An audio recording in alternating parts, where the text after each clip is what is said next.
Sejam muito bem-vindos a esta nossa análise. Hoje, a gente tem um tema fascinante pela frente.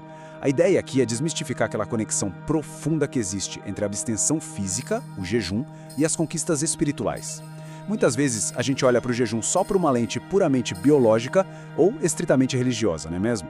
Mas os materiais que vamos explorar hoje revelam uma intersecção simplesmente incrível entre o corpo, a mente e o espírito. O objetivo não é endossar uma visão específica, mas sim investigar como essas práticas vêm sendo documentadas ao longo do tempo como verdadeiras ferramentas de transformação radical.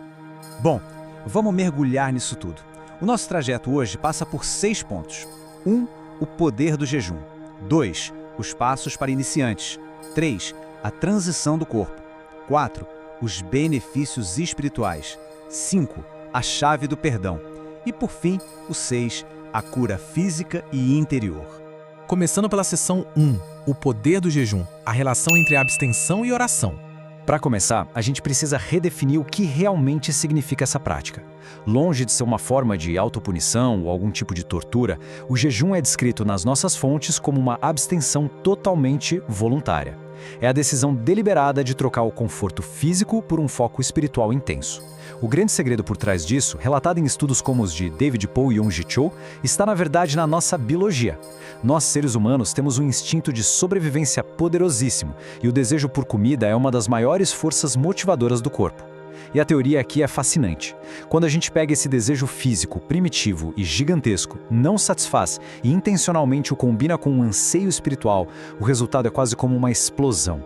Essa soma canaliza uma energia imensa, elevando a oração a um nível de intensidade e clareza impressionantes. Entrando agora na seção 2, Passos para iniciantes, um guia bem prático. Vamos ver como isso se constrói na prática. Para quem tem vontade de testar e incorporar essa disciplina, os materiais não recomendam pular logo de cara para jejuns extremos, como os famosos 40 dias. O ideal é começar com um movelo muito focado de 3 dias. Essa estrutura é frequentemente citada como um método formidável para quebrar ciclos estagnados sem sobrecarregar um corpo que ainda não está acostumado. E funciona numa sequência lógica incrível. O primeiro dia é chamado de Dia da Revelação, focado em impedir que qualquer amarra oculta venha à tona. O dia 2 é o Dia da Exposição, onde o foco é buscar clareza mental e espiritual total sobre a raiz desses problemas. E fechando o ciclo, o dia 3 é o Dia da Vitória, que seria o momento exato de declarar a libertação e o avanço. Passando para a seção 3, a transição do corpo, biologia e metabolismo. Sabe o que é realmente interessante aqui? É o cruzamento exato entre essa prática milenar e a biologia moderna. O corpo humano foi evolutivamente desenhado para lidar com a escassez de alimentos. Como os dados médicos demonstram, quando a ingestão de calorias para, o nosso organismo se adapta de um jeito muito inteligente. Primeiro, ele esgota as reservas de glicogênio. Mas depois, em vez de simplesmente entrar em colapso, ele faz uma transição metabólica notável. Começa a quebrar e queimar as próprias reservas de gordura, convertendo isso em corpos cetônicos para fornecer energia, especialmente para o cérebro. Todo esse processo é uma adaptação completamente normal, evolutiva e segura para a biologia humana, desde que a hidratação seja mantida, claro. E cronologicamente, essa experiência física segue um padrão muito previsível, o que acaba validando o relato de quem pratica. Nos dias 1 e 2, a fome aumenta substancialmente. Já nos dias 3 e 4, o corpo atinge aquele pico máximo dos efeitos da abstinência. Vem a fraqueza, desejos intensos por comida, talvez até dores de cabeça. Mas olha só que curioso, é a partir do 5º dia que a mágica fisiológica se estabiliza.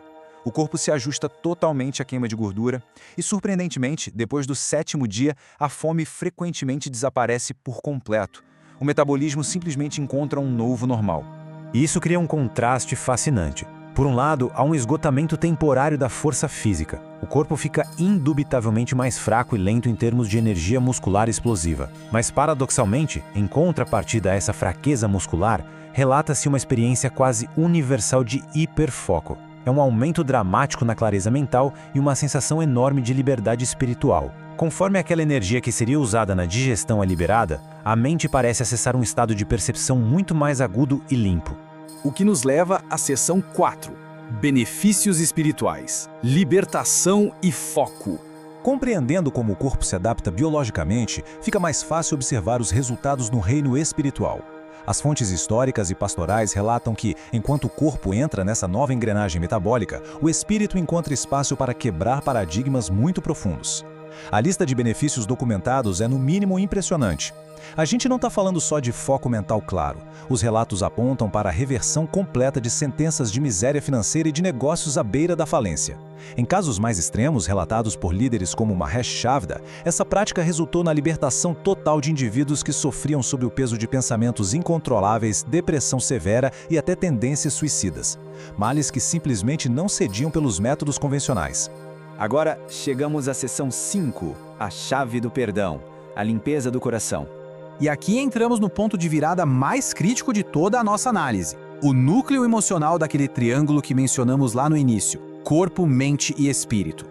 Tudo se resume a uma pergunta essencial: o que é que bloqueia a cura durante um jejum? Porque os registros mostram que o sucesso desse processo não depende só de restringir calorias ou de pronunciar as palavras certas. Existem casos em que o jejum é feito com rigor máximo, a oração é fervorosa, mas o resultado simplesmente não vem. A pessoa faz tudo tecnicamente perfeito, mas parece que existe um muro invisível de concreto impedindo qualquer progresso. Então, o que exatamente é esse muro?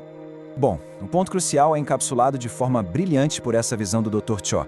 A constatação é que a falta de perdão, o rancor e o ódio não são apenas emoções ruins flutuando na mente. Eles atuam de uma maneira quase biológica no nosso organismo. O ressentimento funciona literalmente como uma barreira tóxica.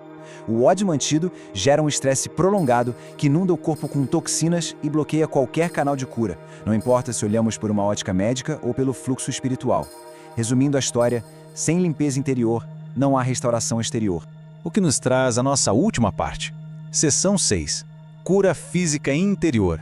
A restauração completa. É exatamente aqui que todas essas forças convergem. Fica muito evidente que o ato de perdoar é o catalisador mais poderoso que existe para a restauração.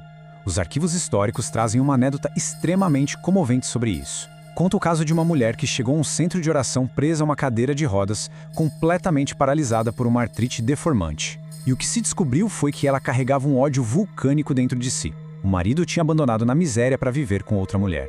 E apesar de todas as orações intensas e do jejum rigoroso que ela fazia, o corpo dela continuava totalmente bloqueado pela força desse rancor absurdo que ela guardava.